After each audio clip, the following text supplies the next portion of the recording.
Hey guys, you're watching Why in the World with E Gaffney. On this episode, why in the world are people so negative?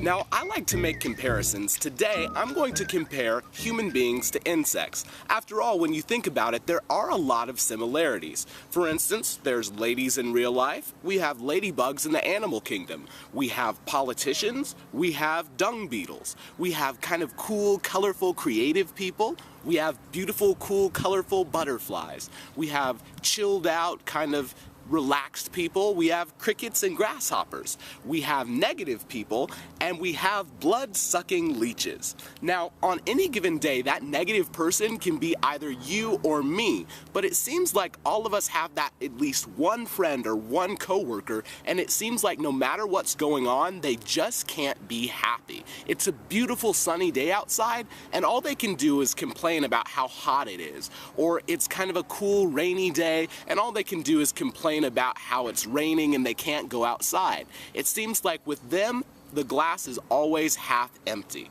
Well, it reminds me of a story of these two brothers. One was super optimistic, the other was a super pessimist.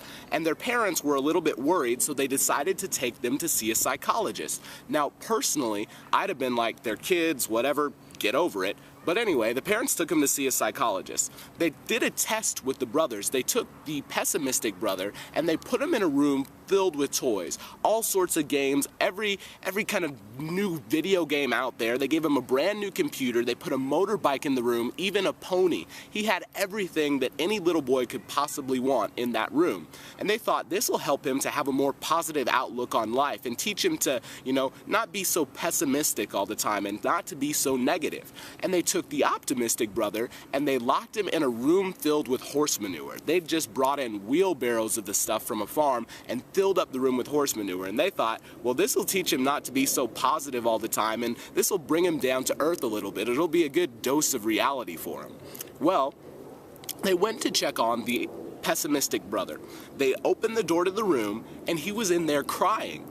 And they asked him why he was crying, and he said, well, he was scared now that he had all these wonderful toys that someone was going to come in there and take all the toys away from him. Well, they went to check on the optimistic brother, and he was not crying in the very least. He had the biggest smile you've ever seen on anyone's face. He was grabbing manure by the handfuls and tossing it over his shoulders. And they asked him why he was so happy and why he was so excited. And he said, with this much manure, there's got to be a pony in here somewhere.